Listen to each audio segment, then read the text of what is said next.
nous collons à quoi me galeji le de quand premier le Ewenyigba TV ji egba me galezi me kple Togbi Francis Blewudzi Agbenyo Togbi no nya de glom mi segomo enye nya nglodi le Biblia me sikanya be oba Yudaviwo alo Juda pomao enma ta mi le zime kple Togbi egba ale be enya ke glomolo no ata akoma ne miapo nukpolo no ase miakata mi ase mebo nyatepe alo eleme melemo yata ta mi gano ji mi gano de kan klo mi le Ewenyigba TV ji nkonye nye Christian ade abalo service tinye nkonye Togbi wezo ba Ewenyigba TV yo mazara miawo akpa Togbi elekanya poma oh yelinje okay Togbi enonya de glom mi no ope video ade pom le social media ene nonya enu fonko kukude Juda pomao mu midi mi asegome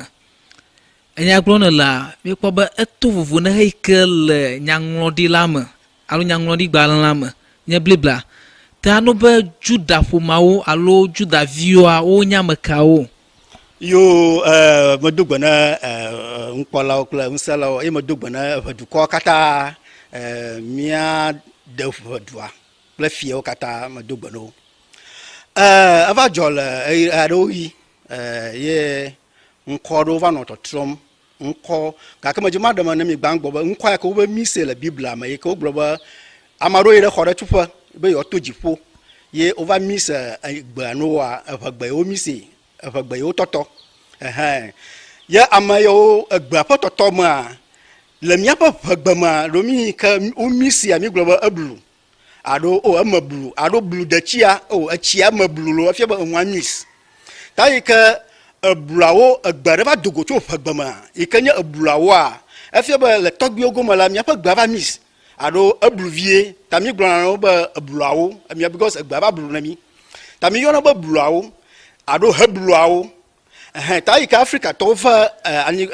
mia pa taika Europeans over Africa fia hablawo matin or pronounce yo ba hebri que le Juda jujua ablawo bo chonami le amanve dome pe nwado pour me viva pe mia Togbi pa pawo ple ke kalanyanya ye ablawo va nkore chom na mia papa gono like ewo pa e ba juju anya sa dai I chole Egypt ta jujua wojina pepere hu arom lanyi kokpocho dadagbo yo bo na mi be yo ne keke mi re juju dadagbo ta juju dada juju akhore nsatepa ka nya nsama zamu le tala e khore ba juju amanya demonico onyo nko nya na mare nko ike o yo na le miapa busum aro o yo miapa vudu awo o yo ba busum ka juju la manya ni onyo nko nya chotititi ka agba ayo masagomota ba o khom ba aro miapa vudu awe me vudu awo juju nya hawala ngogba ye anonya dada tana kpo juju dada juju double way dada hanya double way mia no gan ka yo ba da atosu dada ina if iba yo ima subo ma room to legba ta ma glo no ba abuawo mia pa ma wusubo mo le ta na iya debe ma kokoya nava ta juju klo dada yo short e poto Juda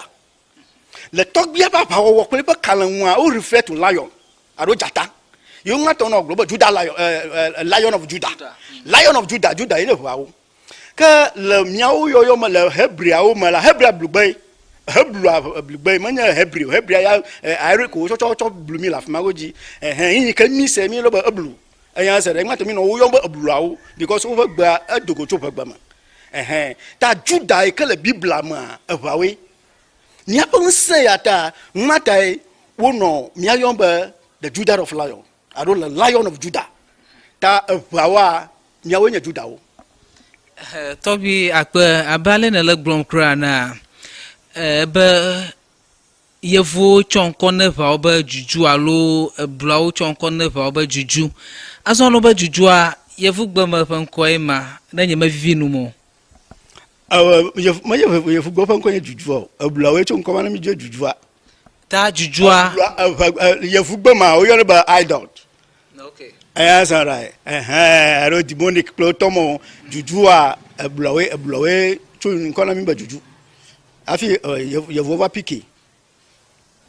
ke ova yi nenema no fia be eblowo do tso ʋawo me alo ʋawo kple blowo nɔ anyi tso gɔmedzedzea afi enuma na va nɔ dzi ava kpɔ dzeside be amewo nye jujuawo alo nye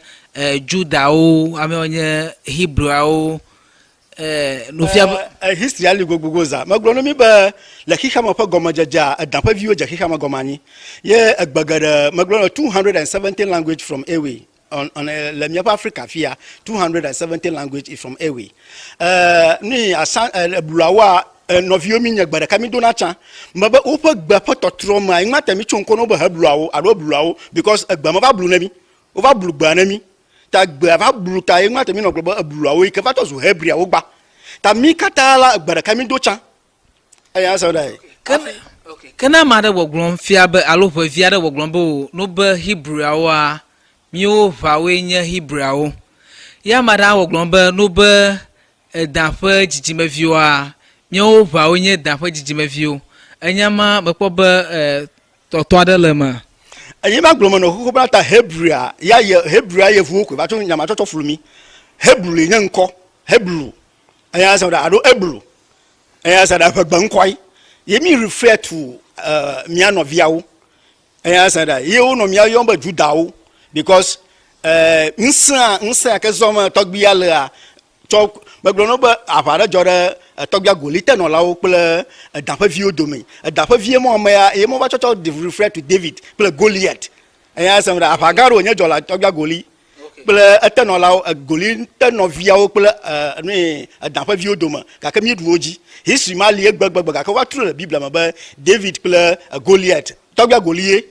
eya sɛm ɖe ta jujua wowoe tso juju ma tso da tso gbetata la eblugbe kple ʋegbe nye ŋkɔ la juju kple dada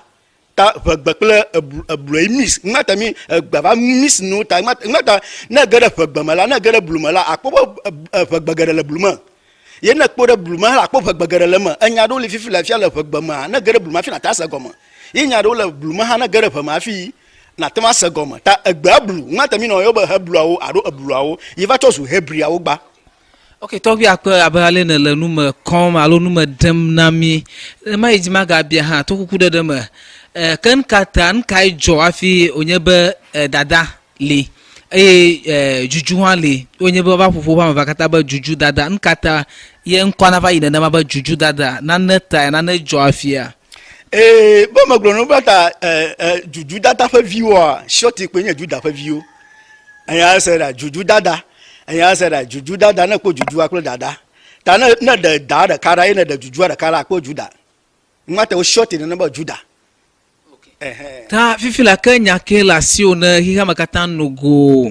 eʋeviwo alo xixame katã nogo elabena ne dzɔ kafi me nya gblɔ ma le enyaŋlɔɖi ke woŋlɔ ɖe Biblia ma xixame katã hui de me eye ame geɖe nya be wono be the Lion of the tribe of Judah wole Israelviwo gblɔm alo Hebrewviwo ta ke nyake message ke le asiwo kɔn ne xixame katã nogo ekɔ ku ɖe Juda ƒe nu aɖe ɖe me. o yi ke mate ma gblɔ ne eʋawoe nye be miawo mia ʋawo ko ata ƒom tso ku ɖe Mawu ŋu eya sa ɖa gbalẽawo kɔ yevuwo kɔ vɛ ne mia miawo miaƒe ŋunya dzi ko tɔ te ɖo tsɔ ŋlɔ ŋuwo ka vɛ gake le ŋumeɖeɖe ƒe asidzedze Mawu Juda ƒe viwo ko ata ma ɖe gɔme ta eya de ne ʋeviawo eʋedukɔwo kple eʋefiawo be woawɔ ɖeka ne because mi vava le vivitsi me ne mi dzɔ le mi gava le vivitsi me enye zineni me va mate ma gblɔ no gake megblɔ ge no fia o me va zeka wo ɖem ɖa megava ke eya se ɖa ta yi ko mate gblɔ ne ʋewo nye be no tso ne mia adzesi ame ƒomevi mi nya eme kɔ gake tɔgbi akpe ne ma gabia hã zigeɖe amewo no wɔgblɔm be ele be nadze si ɖokuiwo alo natso na aleke wole be gbɔtɔ na kɔ akɔ tsoe aleke wodze be ʋeviwo na tso aleke wole be adze si woƒe ɖokui o efia be ekpɔ be nye ƒe gbedeasia edze gɔme vie ho le Mawu dzidzi me menye xɔse me wole o xɔse ala kpawo da ne mi menye xɔse me na kpɔ Mawu le o enu sɔsrɔ̃ me wole miatogbi o menye ko choko khosa ko po mawu anya sam dai nso stromo le tano anyi bo zuba na le onto na jibe obo cho chicho gagbara ta onto na chiru ta do kiu anya manya onyo gboro menye Yesu ara ka ba chicho gara ke o afia ba le bo onto na so na ji mawua na kpoi ga ka le mawua jiji ma nso stromo le na yoma matama da nwa vetore mano ka ka onto na ma jeshi do kiu nda kala nyigba ya ji na va nyigba ji manya gba jeshi do kiu kula o fa kuku magba manya fi email ta Nyima gloma le bade zigada amachicho bele bana jesi dokyo na de jesi dokyo ame atuma ame akana nya na nya dokyo yema bebiam be aleke o le be gboto na akwa jesi dokwi akwa nya pe dokwi fifi a magbele ho oba agbanle aka yefu ko vene mi be Christian religion ala mi adida ban aya sound dai na mi aji mi atogbi o ka zoncho Egypte kaka ba do vota nyigba jifia ika Togo pere Benin pere nwa alebe miade yevuo pe subo mada fifi lai na miatro yide megba aleke miatogbi to no gbai mauka miatogbi subo enmo ale miasro to gaka ba ko ba ifia nku vuvu va yi ha makata ni agbonu no aka gboton no va yi alu miatogbi no va yi ma hia alu ma jeba mi aga no agbema alu mi aga ba mi leta pon mo me ko ba ma jene ne ma to bi na ma ku mi po me ma hika ma gbana kwa wucha aya se da hika ma agbana wucha po agba pan kaka ma ka cha na po Davi e fi mi apa gbana po on to wa gbona ayo nya ba bla ko vi ne mi tala o va de pare ne mi ba pa blande plein blande blan yin mi apa gbona po ka fifi la fia mi apa gbona po va cho so blana evio kukum evio enka kuk takpo agbona no barabada o mi anu wo ajodada o pele wo to eji vo mi ba mi apa nkuvu ta nkuvu wa menye ya me nkuvu wa menye ya ore ta lo mi atro na magba ga ka no nye be akpeto bi no nye ba mi abale na le glomba mi nye Juda fa jijiba view ha alo mi onye Juda fa view alo the lion of the tribe of Judah alo jujua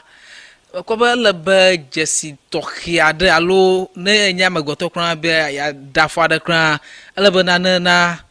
akafobo awo lu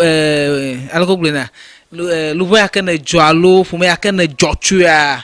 na no li amo wo na afaro li amo mo de ne mele ba nyonyo ade na nyomia nyonyo la nya ba de poma de manami ba afi mi apa voter regina pa nya gloma la fifia ovamala atote da fia toji po say kala mi am ke refer to the god ala na force sa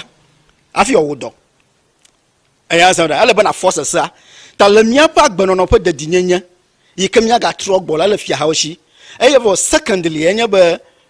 apango Agbeno la o kle ado gbogbo po hike mami la amo no nya de gboro ta khosa vide bo vide amanya nyame mo lo khosa enya kojogba na nya khosa to wa mablo kata nya khosa to na nya enya na la kojogba ta khosa to enwo mo to enya kojogba eye bo ma enya bo vide enya bo ma fi na to fiva e gba mi yo spiritual world ta no nya bo na la gba ma la aleba half of the spirit gbogboma pele kojogba kata le bon odom jeka ka ke no nyi bo suba na dom le kojogba da e o suba malabo mo ngata o refrain nya cho Yesu Kristo gboba Yesu Kristo gbo na pen so lo ba na mi so so le ka kaligba aro mi so so le ka kamari mi kpora kpo ba yo ba forma ga click pa o ka ke na mi mlo nya mi kpo nwa nke jo fi obi nya ma afia ba alaba kojogba pele gbogboma alaba wo do together afi nsana tema no miachi taka ka fifi la the whole voter region fifi la fia mi va le kojogba da ko ye mi to buma dadi heba gbogbon ba this demonic system okay togi akenel nya glomba bakoba ofosusu kata fa yinde voter ni gbaji alo mi ade voter region alo papa pa amuganto am gaka vo kakale ha makata nogo makarijibe gendu am afi yevuto koma afi nkata zigede nela nufu ha voter anya nu yala ofo jiji ogro be Yesu Kristo va to ogbo ye atomoko yo va shashama yi nke jofi anya me va tonyo gbo ayo nya fa gbadu me la ta tonyo gbo me va ta na ma jo fifi la ga igbo kwa ma ko ma ga va ga ta nya ma jibo ma nya to na no vivichi ma ro vivichi na ga no nyire na ma ga ya ga to gbo ga no vivichi mo ngata she ka ta ma taka fa woro because mango matema cha no anchichi matema ava cha nka achikuche cha bubu arako mera shira kata mi kata line memiela tana manye vaviji a alaba mafum na miato awo okay akpa togbi we va onyo akpa nkola togbi penko ma mi se togbi Francis Blewudzi Agbenyo penko ma mi se ta mi galaji ga da kan klo mi le Ewenyigba TV togbi ka fi mi ato la fi ati ada opa kapomo de mi apa ya van la ji alaba de amade hian Nyamekuku maybe eglonya de ke amadi bi asana na machito a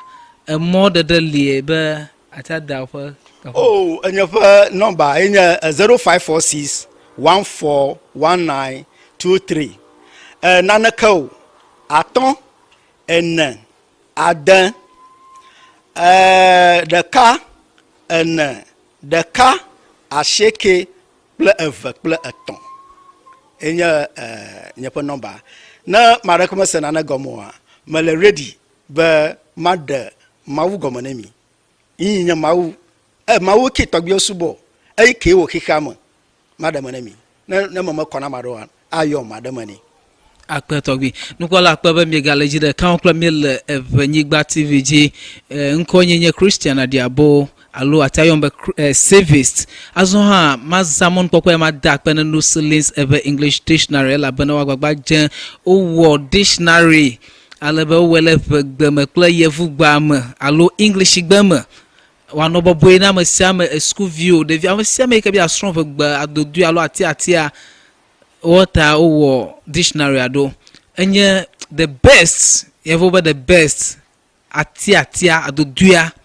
tami jagba na mi akedenwu aso mazamon pokwe ma da akpa production team especially kinlaye nya me akele mi afa modern wooden afi mi le mi akpom le mi afa ya vanlaji ta akpa mi ganoji mi ano de kan klo mi le Ewenyigba TV